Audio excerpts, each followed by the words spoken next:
Hey, good morning. It's Randy Bird with likeabosspodcast.com, likeabosspod.com.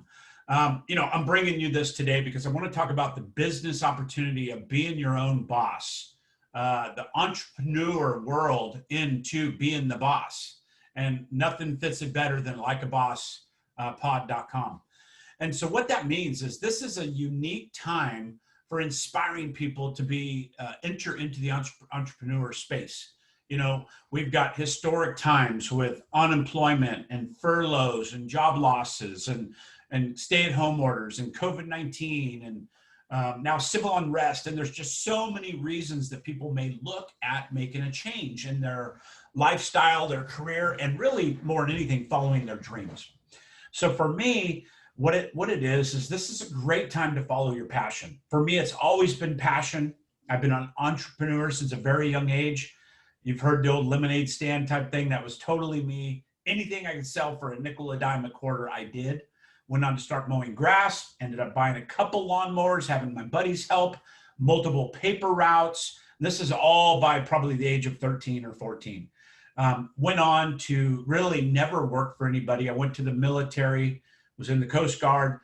But even in the Coast Guard, I had two other jobs. I was moonlighting at a gas station and a liquor store. It's just how it's been for me. And it's really my passion. That's why I track so well with Gary Vee and some of the other entrepreneur minds in the place. But really, this is the time to go away from what's maybe normal, what has become comfortable, and get into the entrepreneur spirit or owning your own business. And so today I'm going to talk about just a few things that are just some opportunistic, some timing, and really for you, it's just about getting into and being your own boss. Most people either move away from pain or towards pleasure, right? And by for instance, if you look at changing professions and you go out on your own, you can get rid of some of the negativity in the offices. You get rid of some of the hours. You could call your own hours. Really, it's about, it could be a necessity, but for you, it's about probably passion. It's following your dream of something you wanted to do, whether it's canning tomato juice or whether it's making the newest barbecue sauce, or maybe it's starting an electrical company, or maybe it's offering a daycare where you can be your own boss and call your own hours and stuff. But break free of the office politics, break free of the rules, and more importantly, the chaos that you can't control. In an environment in like an office, there's a lot of chaos and you just can't control it.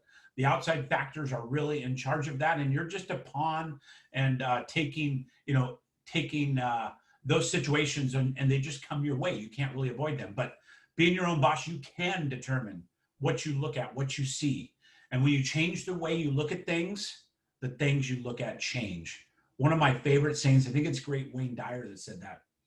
But the biggest motivation of becoming a boss, what do you think it is? Think for a minute. What's the biggest single motivation? Most people think it's money, making more money or a business opportunity, but it's not. It's actually being your own boss. And that's why things fit so well with this Like a Boss pod. Being your own boss has a lot of advantages, a lot of benefits, has a lot of challenges, a lot of time restrictions and time needs and so on. But really, again, it's about following that dream and following that passion. Now, here's the best advice I can give you in this particular business element of this podcast. 80% of the people that you talk to are going to think you're crazy, because they don't think in a term of risk. They don't think, it's not normal for them to think of stepping outside the boundaries of safety. And owning your own business and going out on your own as an entrepreneur is absolutely that. You're stepping out of the bounds of that maybe regular paycheck or whatever it is that gives you some feeling of contentment in what you're doing. But this is what it's all about. It's following that passion. If you're sitting in that desk 9 to 5, if you're working Monday through Friday and you dread Mondays, I never dread Mondays. I'm just as excited on Monday as I am Saturday as I'm on Tuesday. And it's because I know I'm following my dreams for my future. Now, I personally have multiple businesses. I have a large real estate organization. I have a real estate company. I have a coaching company where I coach other entrepreneurs and business owners. And, if you want to talk to me about this, reach out. I'm happy to have a free assessment call or a free call with you just to explore. But that's my passion, is helping others through coaching and mentoring and that piece of that responsibility. I've been a licensed general contractor for 28 years. You've probably seen some of my little quirky construction stuff, but I'm passionate about building houses. But now my path has really driven me towards fundamentally, helping, supporting, and mentoring the hundreds of agents I have in my real estate organization now over 400 people. But here's the reality. 80% of the people are going to think you're crazy. They're going to talk you out of it. They're going to try to shit on your dreams. They're going to try to poo-poo on your dreams. They're not going to understand why you want to be a caterer, why you want to be a housekeeper and do your own thing, why you want to start a business. There's so many opportunities right now with COVID. If you just think about it, think about all the companies that just do masks. And I think it's SA Fish that does the face coverings. I ordered dozens of them, and now everybody has them. That one company overnight, just thousands of % of increase overnight because of a need. Here's a company I wish I owned. Think about this for a minute. If you could think of any company you can own in COVID, there's probably hundreds of them that you would be a significant tycoon now if you owned a couple, but what comes up for you? Plexiglass. Think about that for a second. Plexiglass, just a thin little plexiglass. Everywhere I go now, plexiglass, plexiglass, plexiglass. You almost cannot operate a business without it now. So think about the companies that supplied plexiglass a few years ago, what happened a year ago, 6 months ago, what they're having to do to ramp up that kind of production and to supply the needs of literally the world. Masks are a world thing. Plexiglass, a world thing now. Probably not going to go away anytime soon. Even if COVID magically disappears, it's not going to go away. There's still going to be people want that preserved distance between them. I'm getting so excited, I'm probably spraying towards the camera. I might need plexiglass between me and the camera. But really, plexiglass, imagine the magnitude of that industry now overnight, right? Any kind of social distancing items. But 80% of people are going to think you're crazy. They're going to say, don't do it. They're going to say, what are you doing? They're going to fill your head with that negativity and that loss of hope. The difference between entrepreneurs is hope, optimism, and belief. If you can get those three down and you fortify your brain with these things every single day, and I mean every single day, I do a morning routine every day to fortify my brain. Hope, optimism, and belief. Those three things will take you to the places you need to be. 10% of the people, this is the scary part, 10% of the people, probably the closest to you, unfortunately, can be, are going to hope you fail, are going to secretly be hoping and watching for you to fail. And it's a jealousy thing. Whatever it is, it's a jealousy, it's a disbelief. They don't have the level of belief and or passion for what you're doing. So they're gonna shit on your dreams and they're gonna hope you fail. Distance yourself from those people. Certainly don't take their advice or any of their input. Just, you have to build a wall around yourself right now. So that means 90% of the people are gonna be in some way thinking you're making a bad decision. You're gonna have those 10% of the people that just are true fans. They care about you and they want you to succeed no matter what. They believe in you, right? That belief comes back up. They believe in you. Those are the people you want to circle yourself with. So do you. That's my takeaway from this. Do you. Whatever you find in passion, it doesn't matter. If it's landscaping, start a landscaping business. Whatever it is. If you want to reach out and have a quick call with me and just, we'll talk about some high-level opportunities, but I'm going to give you 4 things that are going to help you today. And it's just 4 real quick things, probably not in any specific order, but what came up for me. So number 1, in the 4 things is a business plan. Build a business plan for next year. What do you want to accomplish? Do you want to mow grass all next year by yourself? And then, you could lay out what the income from that is, what your hours will be, and you're going to build it harder in the first year, 2-3 years until you leverage yourself, get other people mowing the grass, get other people handling the accounts, get an assistant, some of these things.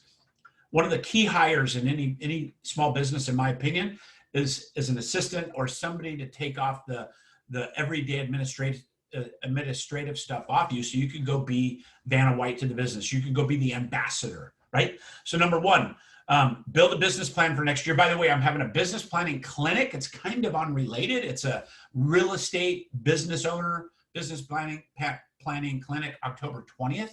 You're invited to come on Zoom. We'll have a lot of big nuggets in there, focused mostly on real estate for my organization, but you'll be able to have a lot of takeaways with what you want to accomplish, what your finances are, what's your key performance indicators, the KPIs. Number two, build a mastermind group. This is that 10% that's whittled down to another 10%. That's that 1% of people that you respect in business that have done it before. People you don't know that you could reach out to and say, hey, I'd love to get your input. Can you be part of a little mastermind group? And then maybe you meet with them through phone call, Zoom, or in person once a week, once every other week, something. Build a mastermind group that's going to look out for you, hope that you succeed, and also be willing to share some of their secrets and some of their trials and tribulations that they've had in their business. Number three, watch the numbers. These are your feedback, not what people think. Your numbers are your feedback.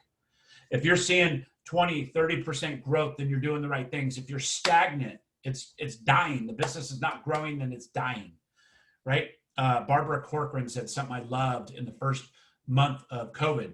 She said, if you're not digging in and increasing your knowledge and increasing your skill sets and increasing your exposure right now during the downtime of COVID, that means you're stagnant and your business is going out of business. So people took that time to really enhance their skill sets, learn more. But number three is watching the numbers. They are your feedback. Number four, and the last one, and this one is probably the most important. If you're passionate about it, if this is something you're really, truly passionate about, it will never be work. And when I say landscaping, it sounds like hard work, but there are people, including my landscaper, that takes nothing but pride in it. They mow it with the straightest lines I've ever seen. They seed it. Every time I walk outside, they stop all the equipment and they walk up and they go, Mr. Bird, how are you doing? Anything that you need done? Anything that we could add to enhance your experience here? It's a landscaper. But I look up to that. I look up to Nathan's landscaping because of what he has instilled in his workers. I've only met Nathan once, but his workers are amazing. And there's 3 of them that show up every week, and they literally, if I walk outside, they stop. How are you doing? How are we doing? What's going on? Do you like this? Do you like that? Anything I could do extra? Think about that. That little 1 or 2 minutes makes him an entrepreneur that will succeed. And now they're as busy as they can be. Whatever you take into the marketplace, follow that simple rule. It will help. Be passionate about it. Focus on that customer service piece. But again, 1, business plan for next year, business planning clinic, October 20th, if you want to go to it. 2, build a mastermind group. Like individuals, typically about 5 people in your mastermind group, could be bigger, but that's a good number. Watch your numbers, right? Watch your numbers from the beginning and kind of lay out a business plan of what best case, worst case scenario is, and then watch that.